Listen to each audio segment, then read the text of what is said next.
હજારો વર્ષો તપ કરતા હતા સતયુગમાં, તો પણ પરમાત્માનું જ્ઞાન એમ થતું હતું અને પરમાત્મા મળતો પણ ના. તો તે લોકોનું આયુષ્ય ઘણું હતું. આયુષ્ય એટલે હજારો 10,000 વર્ષ તપ કરતા હતા. તો એમનું આયુષ્ય કેટલું લાંબુ હશે. એ સતયુગના થોડા અંદર પરમાત્માને પ્રાપ્ત કરવા માટે ઘણા લોકો તપ કરતા હતા, પણ ભગવાન મળતો નથી.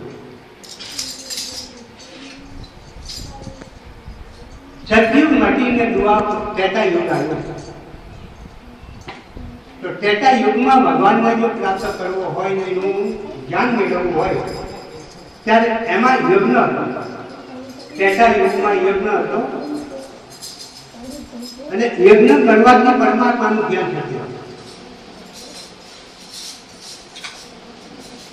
ત્રેતા યુગમાંથી દ્વાપર આવ્યો. તે દ્વાપરની અંદર પૂજા કરવાથી પરમાત્માને પામતા હતા. ત્યારે એમાં થોડું આયુષ્ય ટૂંકું આવ્યું. દ્વાપર મટીને કળિયુગ આવ્યો.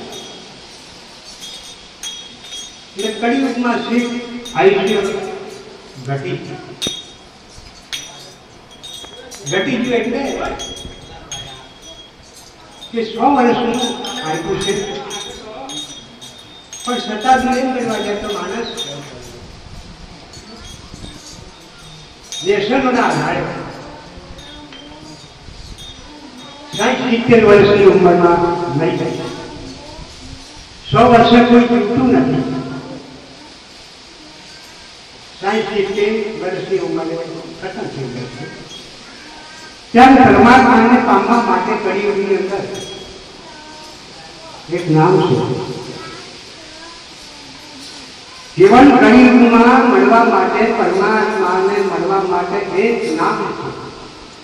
નામ સમાન બીજું કંઈ નથી. અને નામનો આધાર રાખીને પરમાત્માનું ભજન કરવાનું છે. એ ભજન કરવાથી સીધો ભક્તો બહુ સારો થઈ જાય છે. પણ આયુષ્ય ટૂંકું છે અને માણસની કડાકૂટ કરે છે. કડાકૂટમાં શું છે કે સંસારમાં પડ્યા પછી લગ્ન થાય એટલે એનો સંસાર ચલાવે. સંસાર ચલાવવાથી પરિવારો પેદા થાય. પરિવારો પેદા થાય એટલે પછી માયા એમ કહે છે કે આ પરિવારના ભણાવ, મોટો કર, લુગડા લટ્ટા, માતા હાથા ગમે તે સંજોગની અંદર આ પુત્રનું પરિવારનું કઈ જાળવણી રાખે. એટલે એ પુત્રને ભણાવતા 18 વર્ષ, 19 વર્ષ, 22 વર્ષ થઈ જાય.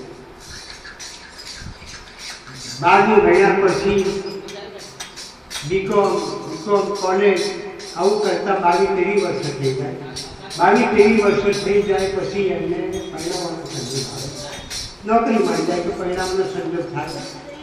ત્યારે એ પરિવારના ઘર સંસાર મંડાય અને એનો સંસાર ચલાવે, એના પરિવારો પેદા થાય. ત્યારે માતા પિતા એવું થાય કે આપણા પરિવારને પાર કરવા માટે એમનું કંઈ એકાદ મકાન બાંધી આપવું, કંઈ ને કંઈક સાધનો મેળવી આપવું. એટલે એ મેળવવા માટે લગભગ ઓછામાં ઓછી 50 વર્ષ આપણા નીકળી જાય. 50 વર્ષ નીકળી જાય પછી એવું જ્ઞાન થાય કે પરમાત્માને કંઈક પ્રાપ્ત કરવા માટે પરમાત્માનું કે મેં કંઈ ના કર્યું. એટલે કંઈ તીરતો કરવા નીકળી જાય કે પરમાત્માને હવે મારે મળવું છે. એટલે તીરતું કરતા આ વર્ષે જાય, પેલા વર્ષે જાય, 50 વર્ષ તો આવી ગયા સંસારને ચલાવતા. તો બીજા 15 વર્ષ કાઢે એટલે વૃદ્ધાવસ્થા પાકું થઈ ગયું. વૃદ્ધાવસ્થા પાકું થઈ ગયું પછી હું કરે કામ નદીમાં સ્નાન કરવાને મારું શરીર પવિત્ર થયું છે. તીરતો જાય છે ઘણા લોકો, જો કે અમે હાથેથી આવતા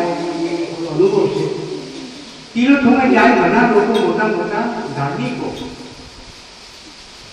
અને દેવસ્થાને જોડે જાય હાથ ચડાવે છે, પગે તો નથી લાગતા, ફરિયાદ કરે છે.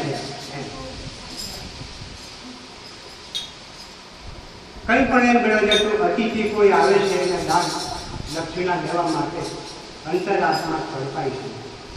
તો તિલોઠો કરવાથી અને કોઈ ફળ નથી અને તિલોઠો બી કરી શકે. તમે જે દાન બી કરી શકે તિલોઠોને, તો ગુરુ કર્યા પછી તમે તિલોઠો કરો, ત્યાં જઈને તમે નમસ્કાર કરો દેવતાઓને, કઈ તમે ફૂલની પાકડી કરાવી શકો તો અતિથિને 5 રૂપિયા 25 રૂપિયા આપો. તે ગુરુ એને સાક્ષી છે, પણ ગુરુ કર્યા વિના તો તમે તિલોઠો કરો જે તમારું નિષ્ફળ જાય હોય એ તમારું નિષ્ફળ